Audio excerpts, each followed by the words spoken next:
Hello, everyone. Welcome to another edition of What Goes on Tour.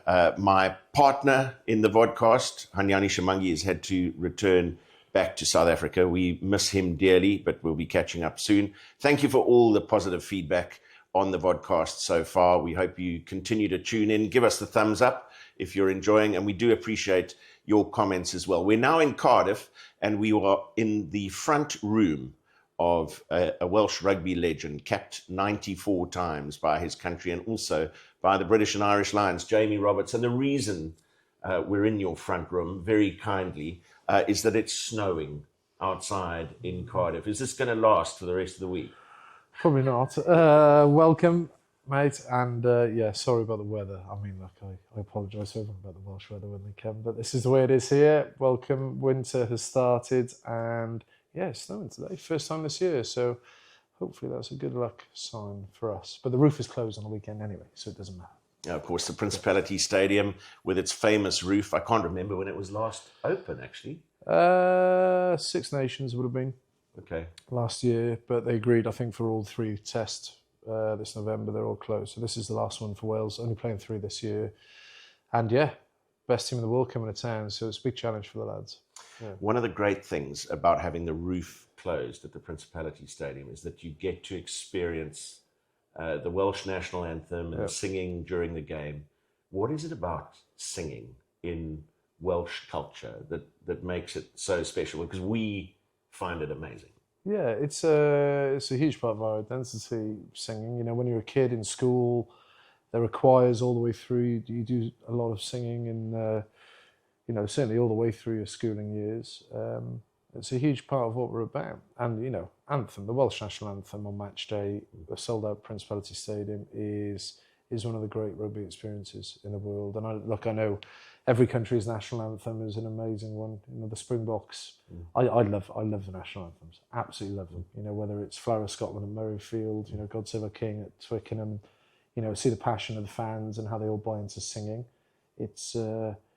It adds a considerable amount of kind of weight to the day, doesn't it? It's a special moment that people take away from the stadium, and it makes you feel very patriotic. And certainly as a player, when you're on the pitch and you get to do that anthem and look up at the fans, it's an amazing experience. Does Jamie Roberts fancy himself as a bit of a vocalist? I mean, I look around your front room, there's a lot of musical references. There's Bruce Springsteen, there's Pink Floyd, Stereophonics. I think it's probably the Welsh arrogance, and it's all that back yourself to be a good singer, right? But yeah, I have a little strum on the guitar now and again, and you know, I love singing as a kid.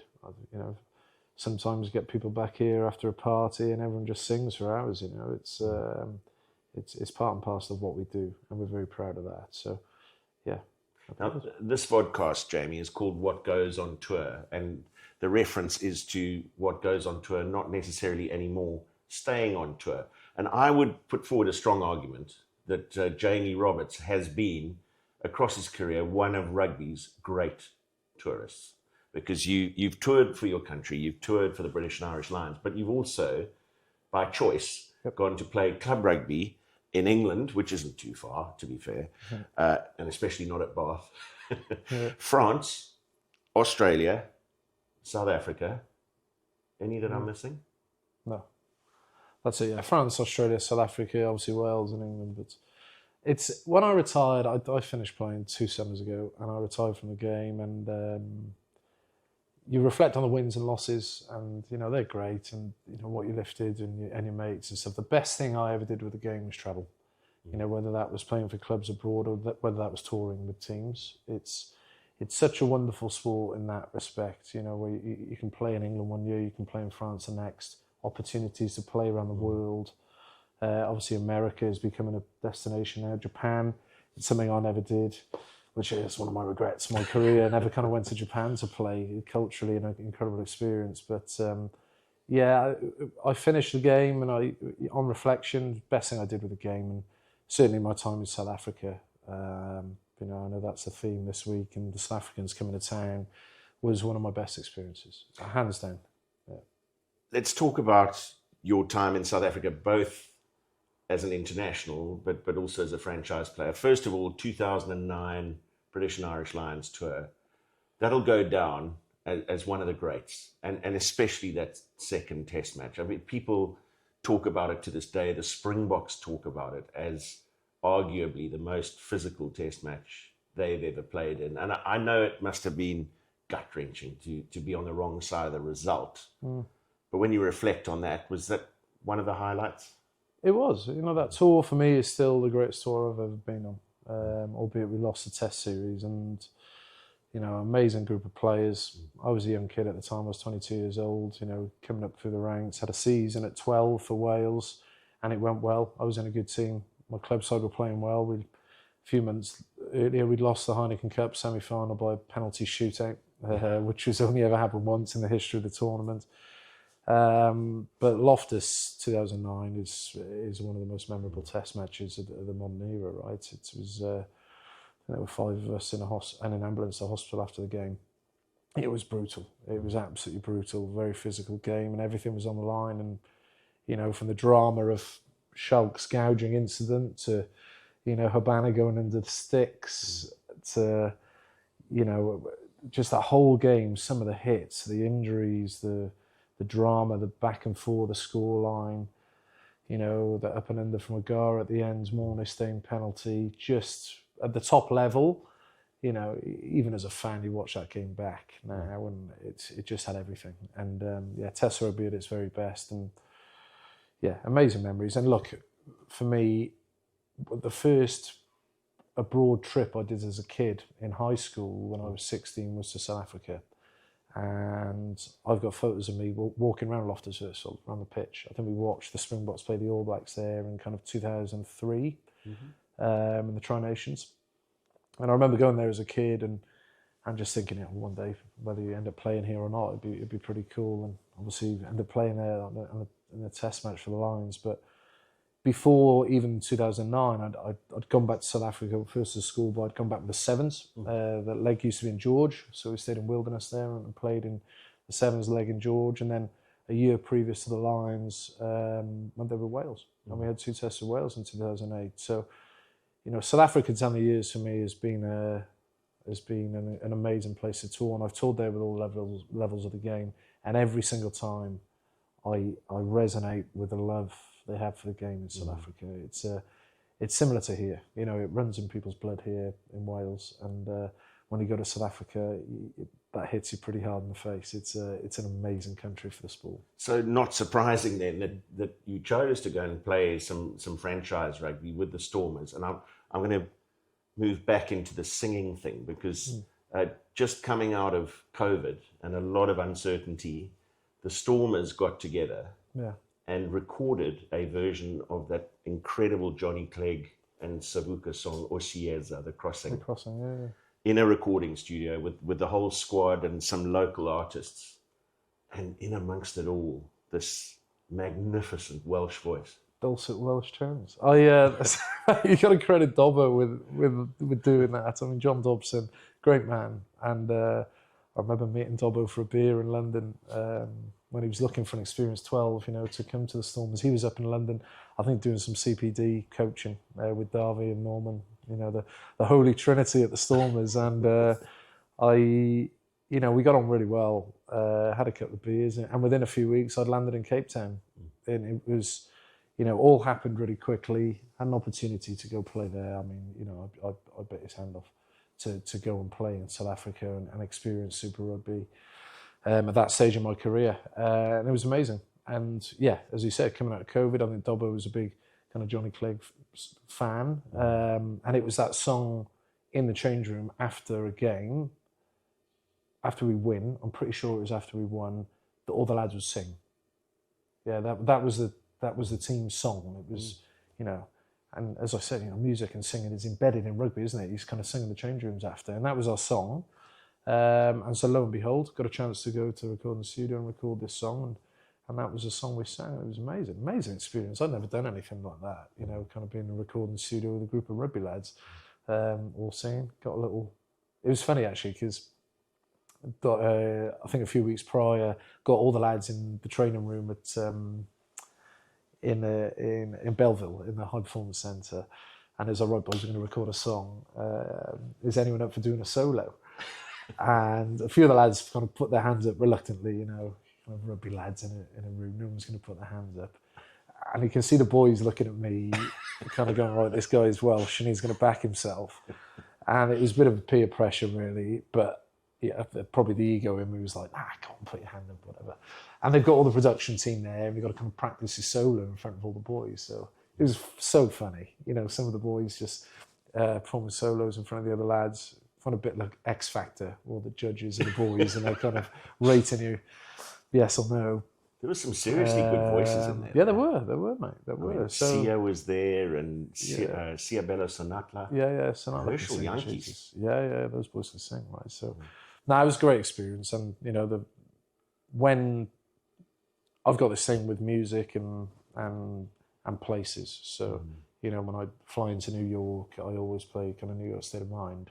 Billy Joel coming in the evening, kind of moments in time with music. And whenever I go to South Africa now, that's on the playlist, without doubt. I'm actually going out New Year's Day, coming out, bit of a family holiday with the family. And, you know, when we fly into Cape Town, that'll be in the AirPods, that song. And kind of reminds me of the good times in South Africa. That's special to hear that, you know, you've been so moved and affected by your time in South Africa that you've got two small children. Yeah. You've just informed me today, a third one on the way. Family holiday. We're going back, yeah. And we loved our time there so much, and you know, I thank John Dobson to this day for the opportunity to play out there. The lads were great. It was such a good team, Jesus, you know. Like it was more or less an international pack we had at that year, the Stormers. And it was cut short by COVID. You know, we were up in Durban and came off the pitch. We lost to the Sharks away. I think our first loss of the season, or second loss, you know, in about 8 games. Going really well, lost to the Sharks, came off the pitch, and Dobbo rounds everyone up in the change room. He was like, boys, there's no training next week. Go and enjoy the week.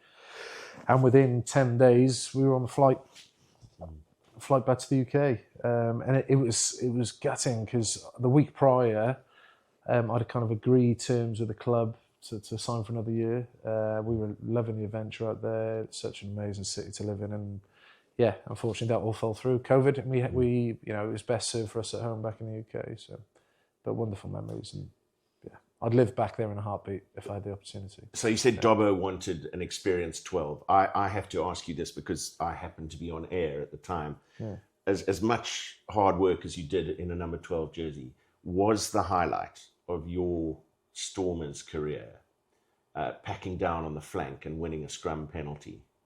It's only happened like twice in my career. And I remember being at Newlands, I can't remember, maybe against the Canes or the Auckland Blues, I can't remember who it was, but just Newlands is an amazing place. And I know they've moved stadium now down to the waterfront there. That was such a cool experience, you know, walking out the tunnel at Newlands, all the big wooden plaques there in that room before the tunnel. And like, I'm a rugby traditionalist, so you know, how you connect through history to these great players and amazing times in South African rugby. I was just like, wow, I'm in the footsteps of some giants here of the game. You know, pictures of old players up at Newlands, and just awesome kind of old school. Still had the terraces, didn't it? Down the bottom, people standing up, having a few beers, watching the rugby. You know, 20,000 people at the home games. It was such an incredible experience. But yeah, playing a great team, you know, a young backline. You look at the lads, you know, Damien Willems, Herschel Yankees at 9. You know, Rikus was in the midfield, Ryan Ellis still going there. And some really exciting back 3 players as well, Sonatla being one.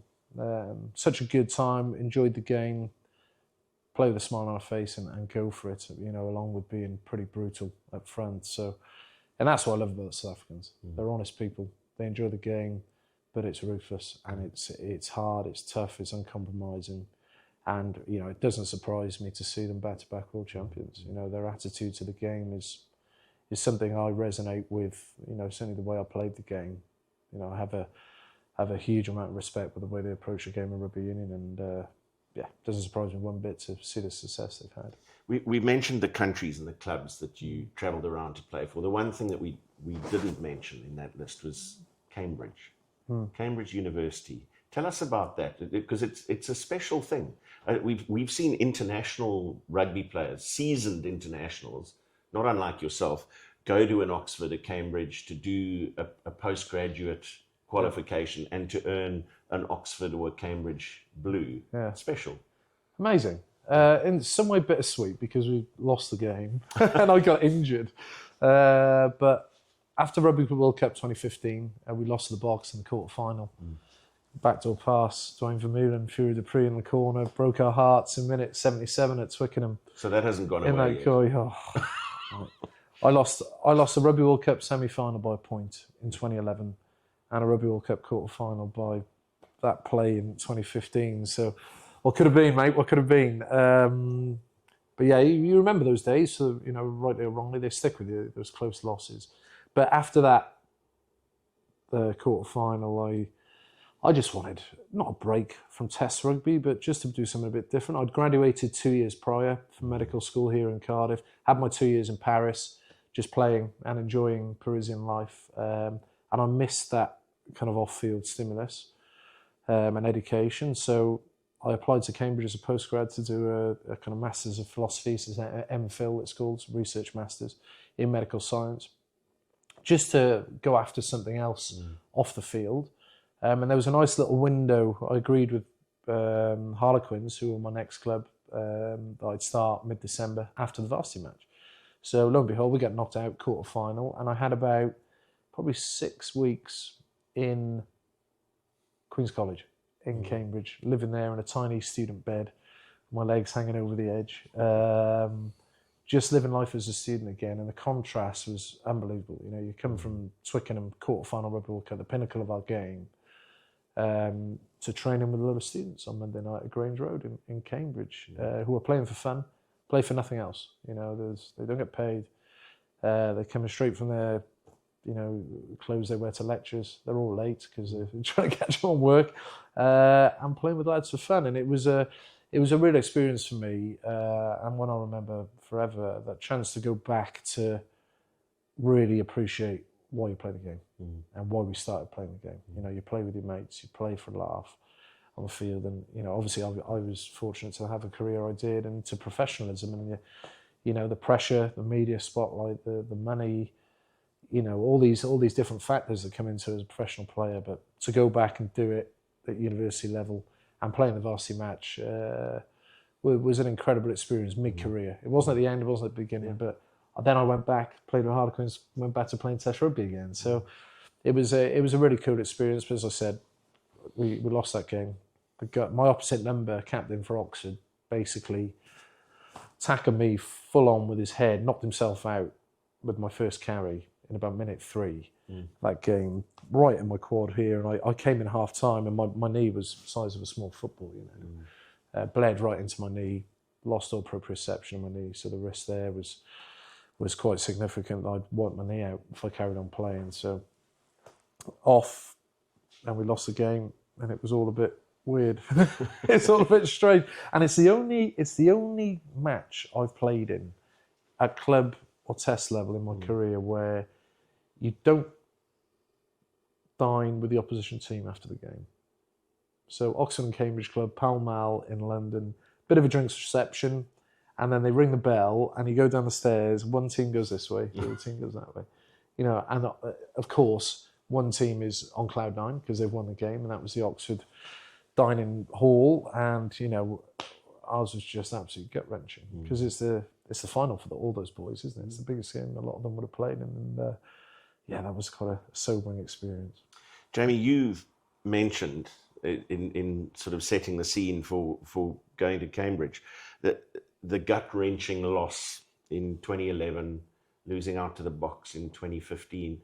There was a similar result for Wales in 2019 in Japan, close to winning a semi-final against South Africa. So I have to...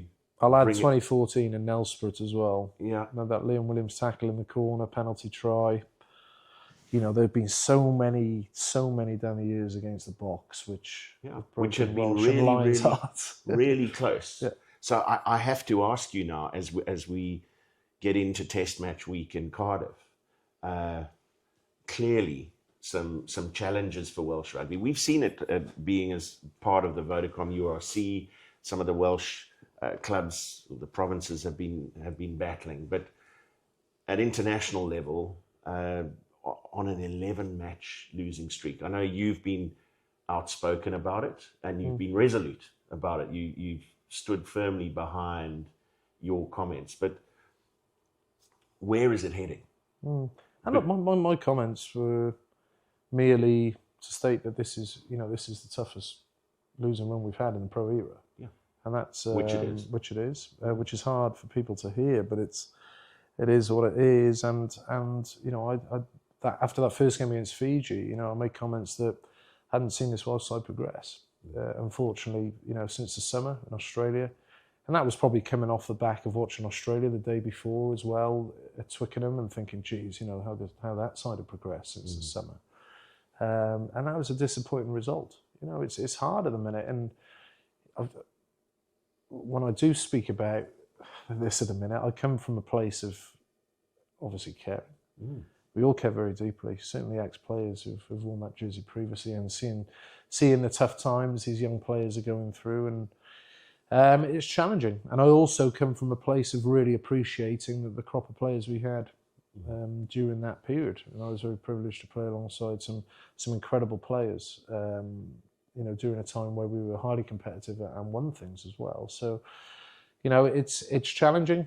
We are where we are at the end of the day. It's a product of many different things, be it investment, be it strategy, be it just sheer luck of the sort of players we've got at the minute. But it's challenging. And, I kind of left that stadium on the weekend after the Australia result. And in a weird way, there's not a better team to come to town this week for Wales, because the best side in the world are coming to town. And if there's ever a team to sharpen and focus the mind, it's the Springboks, mate. I've been there in teams where you've lost quite a few games on the bounce, but when the best teams in the world rock up, you've got to come to another level.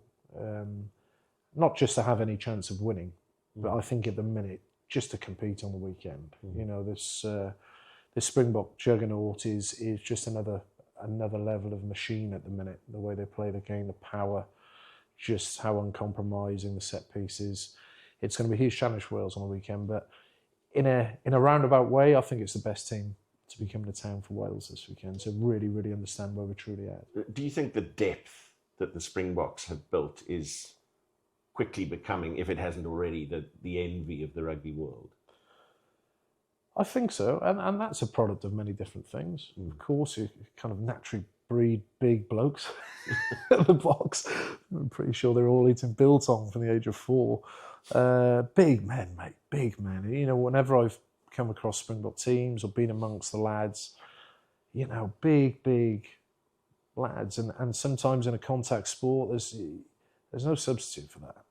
When it's a collision sport, it seems like they've got an advantage straight away. Kind of genetically, a lot of South African lads are absolute monsters.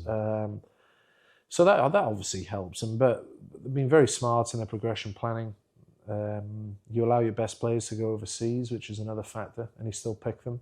And so what that does is, of course, you don't see those stars playing for their clubs, but there's opportunity then for younger players to come through and play that higher level sooner rather than later. The pathways are blocked for those younger players, and that has obviously allowed Springbok Rugby to build their strength and depth. And yeah, you can roll out 3 teams now, not just 2 teams, probably 3 starting 15s that will compete with the top sides in the world, which is certainly enviable, no doubt. Whatever the result, match day experiences in Cardiff are always very, very special. We spoke at the start about the singing, the position of the stadium in the middle of the city, accessible on foot from so many different directions from the station. It's all very special. We're going to be here for the week, so just a couple of tips. Shimmy is very keen on talking about food on this podcast. He's built a couple of highlights during the course of this tour. What are Welsh cakes? I've seen them advertised in the Christmas market, so they're worth a try. Welsh cake, yeah, a nice little flat white, a cup of tea with a Welsh cake is the one. My favourite spots in town: New York Deli for lunch in the arcade, lovely spot. Pasture for dinner, steak, lovely, good vibe. kind of let's build a nightclub in there. But yeah, Cardiff's very foodie, and as you said, the stadium centre of town. There's not many stadiums like it in world rugby, to be honest. You know, there's a lot of stadia around the world. They're just outside of town. We've kind of got to travel, but Cardiff is unique in that respect. And matchday there is one of the best experiences in world rugby. And let's keep that roof on so that we can stay out of the snow. Exactly. Snow in Wales in November. Jamie, Happy days. Cheers, mate. always great to see you, and Good man. lovely to hear that you are coming to Cape Town, one of Yes. your favourite places in the world, for a holiday with the family. We appreciate your time and your input, and can't wait to see you back in South Africa. Good man. Nice one, Chris. So that's it for what goes on tour for this week. We're going to be at the game, obviously at Cardiff on Saturday, and we'll bring you the last episode of what goes on tour from there. Please do keep on sending us your comments, subscribe to the Supersport YouTube channel, and give us a like if you like what you're seeing. It's been wonderful to be in the company of Jamie Roberts out of the snow in his front room. Until Saturday, cheerio.